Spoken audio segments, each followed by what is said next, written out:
Hello दोस्तों, एक बार फिर से आप सभी का स्वागत है हेल्पर टिप्स इन हिंदी में। आज की इस वीडियो में मैं आपको बताऊंगा भारतीय क्रांतिकारी और स्वतंत्रता सेनानी भगत सिंह जी के बारे में। भगत सिंह का जन्म 24 सितंबर 1906 को प्रचलित है, परंतु तत्कालीन अनेक साक्ष्यों के अनुसार उनका जन्म 27 सितंबर 1907 ईस्वी को एक सिख परिवार में हुआ था। उनके पिता का नाम सरदार किशन सिंह और माता का नाम विद्यावती कौर था। यह एक किसान परिवार से थे। अमृतसर में 13 अप्रैल 1919 को हुए जलियांवाला बाग हत्याकांड ने भगत सिंह की सोच पर गहरा प्रभाव डाला था। लाहौर के नेशनल कॉलेज की पढ़ाई छोड़कर भगत सिंह ने भारत की आज़ादी के लिए नौजवान भारत सभा की स्थापना की थी। वर्ष 1922 में चौरी चौरा हत्याकांड के बाद गांधी जी ने जब किसानों का साथ नहीं दिया, तब भगत सिंह बहुत निराश हुए। उसके बाद उनका अहिंसा से विश्वास कमजोर हो गया और वह इस निष्कर्ष पर पहुंचे कि सशस्त्र क्रांति ही स्वतंत्रता दिलाने का एकमात्र रास्ता है। उसके बाद वह चंद्रशेखर आजाद के नेतृत्व में गठित हुई गदर दल के हिस्सा बन गए। काकोरी कांड में राम प्रसाद बिस्मिल सहित 4 क्रांतिकारियों को फांसी व 16 अन्य को कारावास की सजाओं से भगत सिंह इतने अधिक उद्विग्न हुए कि चंद्रशेखर आजाद के साथ उनकी पार्टी हिंदुस्तान रिपब्लिकन एसोसिएशन से जुड़ गए और उसे एक नया नाम दिया, हिंदुस्तान सोशलिस्ट रिपब्लिकन एसोसिएशन। इस संगठन का उद्देश्य सेवा, त्याग और पीड़ा झेल सकने वाले नवयुवक तैयार करना था। भगत सिंह ने राजगुरु के साथ मिलकर 17 दिसंबर 1928 को लाहौर में सहायक पुलिस अधीक्षक रहे अंग्रेज अधिकारी जेपी सैंडर्स को मारा था। इस कार्रवाई में क्रांतिकारी चंद्रशेखर आजाद ने उनकी पूरी सहायता की थी।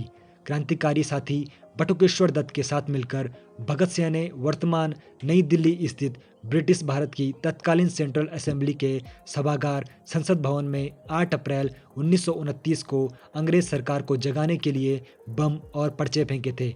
बम फेंकने के बाद वहीं पर दोनों ने अपनी गिरफ्तारी भी दी। भगत सिंह जी के जीवन की क्रांतिकारी गतिविधियां। जब जलियांवाला बाग हत्याकांड हुआ था, उस समय भगत सिंह करीब 12 वर्ष के थे।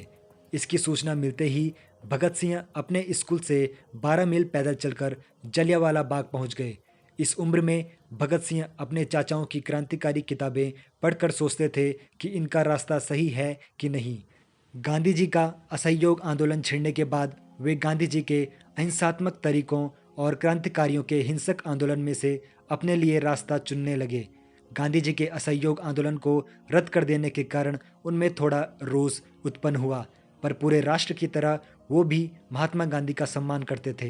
पर उन्होंने गांधी जी के अहिंसात्मक आंदोलन की जगह देश की स्वतंत्रता के लिए हिंसात्मक क्रांति का मार्ग अपनाना अनुचित नहीं समझा। उन्होंने जुलूसों में भाग लेना प्रारंभ किया तथा कई क्रांतिकारी दलों के सदस्य बने। उनके दल के प्रमुख क्रांतिकारियों में चंद्रशेखर आजाद, सुखदेव, राजगुरु इत्यादि थे। 1928 में साइमन कमीशन के बहिष्कार के लिए भयानक प्रदर्शन हुए। इन प्रदर्शनों में भाग लेने वालों पर अंग्रेजी शासन ने लाठीचार्ज भी किया। इसी लाठीचार्ज से आहत होकर लाला लाजपत राय की मृत्यु हो गई। अब इनसे रहा न गया। एक गुप्त योजना के तहत इन्होंने पुलिस सुपरिटेंडेंट स्कॉट को मारने की योजना सोची गई योजना के अनुसार भगत सिंह और राजगुरु लाहौर कोतवाली के सामने व्यस्त मुद्रा में टहलने लगे। उधर जयगोपाल अपनी साइकिल को लेकर ऐसे बैठ गए जैसे कि वो खराब हो गई हो। गोपाल के इशारे पर दोनों सचेत हो गए। उधर चंद्रशेखर आजाद पास के डीएवी स्कूल की चहार दीवारी के पास छिपकर घटना को अंजाम देने में रक्षक का काम कर रहे थे। 17 दिसंबर 1928 को करीब 4:15 बजे एएसपी सैंडर्स के आते ही राजगुरु ने एक गोली सीधी उसके सर में मारी, जिससे वह पहले ही मर जाता। लेकिन तुरंत बाद भगत सिंह ने भी 3-4 गोली दागकर उसके मरने का पूरा इंतजाम कर दिया। ये दोनों जैसे ही भाग रहे थे कि एक सिपाही चनन सिंह ने इनका पीछा करना शुरू कर दिया। चंद्रशेखर आजाद ने उसे सावधान किया, आगे बढ़े तो गोली मार दूंगा। नहीं मानने पर आजाद ने उसे गोली मार दी और वो वहीं पर मर गया। इस तरह इन लोगों ने लाला लाजपत राय की मौत का बदला ले लिया। भगत सिंह यद्यपि रक्तपात के पक्षधर नहीं थे, परंतु वे वामपंथी विचारधारा को मानते थे तथा कार्ल मार्क्स के सिद्धांतों से उनका ताल्लुक था और इन्हीं विचारधारा को वे आगे बढ़ा रहे थे। यद्यपि वे समाजवाद के पक्के पोषक भी थे, कालांतर में उनके विरोधी द्वारा उनको अपने विचारधारा बताकर युवाओं को भगत सिंह के नाम पर बरगलाने के आरोप लगते रहे हैं। कांग्रेस के सत्ता में रहने के बावजूद भगत सिंह को कांग्रेस शहीद का दर्जा नहीं दिलवा पाए, क्योंकि वे केवल भगत सिंह के नाम का इस्तेमाल युवाओं को अपनी पार्टी से जोड़ने के लिए करते थे। उन्हें पूंजीपतियों की मजदूरों के प्रति शोषण की नीति पसंद नहीं आती थी। उस समय चूंकि अंग्रेज ही सर्वेसर्वा थे तथा बहुत कम भारतीय उद्योगपति उन्नति कर पाए थे, अतः अंग्रेजों के मजदूरों के प्रति अत्याचार से उनका विरोध स्वाभाविक था। मजदूर विरोधी ऐसी नीतियों को ब्रिटिश संसद में पारित न होने देना उनके दल का निर्णय था। सभी चाहते थे कि अंग्रेजों को पता चलना चाहिए कि हिंदुस्तानी जाग चुके हैं और उनके हृदय में ऐसी नीतियों के प्रति आक्रोश है। ऐसा करने के लिए ही उन्होंने दिल्ली की केंद्रीय असेंबली में बम फेंकने की योजना बनाई थी। भगत सिंह चाहते थे कि इसमें कोई खून खराबा न हो और अंग्रेजों तक उनकी आवाज़ भी पहुंचे। हालांकि प्रारंभ में उनके दल के सब लोग ऐसा नहीं सोचते थे, पर अंत में सर्वसम्मति से भगत सिंह तथा बटुकेश्वर दत्त का नाम चुना गया। निर्धारित कार्यक्रम के अनुसार 8 अप्रैल 1929 को केंद्रीय असेंबली में इन दोनों ने एक ऐसे स्थान पर बम फेंका जहां कोई मौजूद न था, अन्यथा उसे चोट लग सकती थी। पूरा हॉल धुएं से भर गया।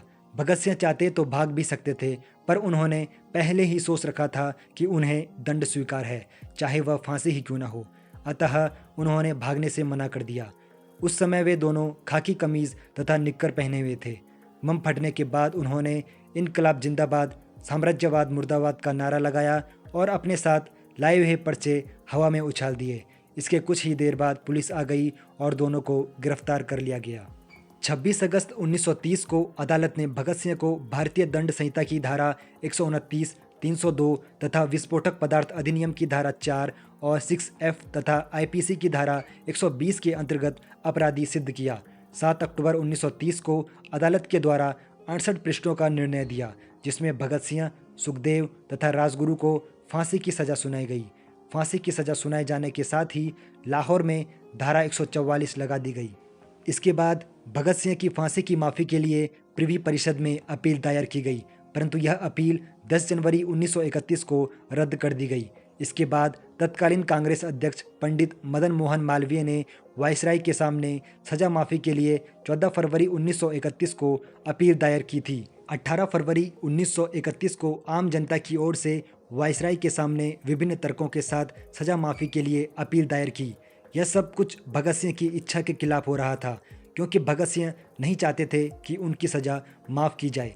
23 मार्च 1931 को शाम में करीब 7:33 पर भगत सिंह तथा इनके दो साथियों सुखदेव व राजगुरु को फांसी दे दी गई।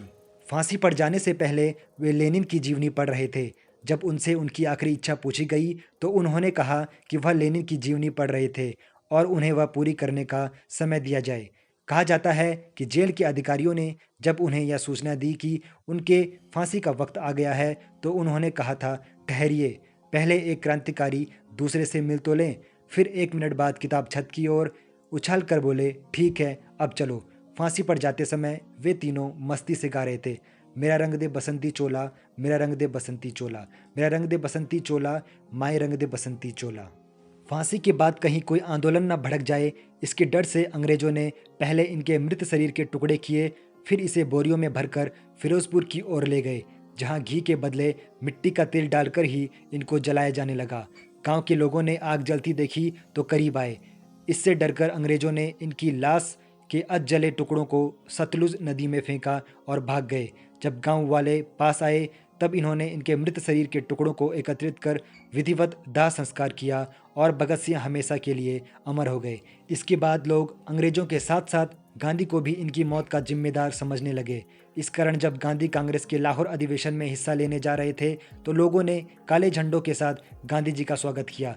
एक आध जगह पर गांधी पर हमला भी हुआ, किंतु सादी वर्दी में उनके साथ चल रही पुलिस ने उन्हें बचा लिया। उनकी मृत्यु की खबर के लाहौर के दैनिक ट्रिब्यून तथा न्यूयॉर्क के एक पत्र डेली वर्कर ने छापा। इसके बाद भी कई मार्क्सवादी पत्रों में उन पर लेख छपे, पर चूंकि भारत में उन दिनों मार्क्सवादी पत्रों के आने पर प्रतिबंध लगा, इसलिए भारतीय बुद्धिजीवियों को इसकी खबर नहीं थी।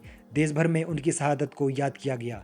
दक्षिण भारत में पेरियार ने उनके लेख मैं नास्तिक क्यों हूँ पर अपने साप्ताहिक पत्र कुडई आरसू के 22 से 29 मार्च 1931 के अंक में तमिल में संपादकीय लिखा।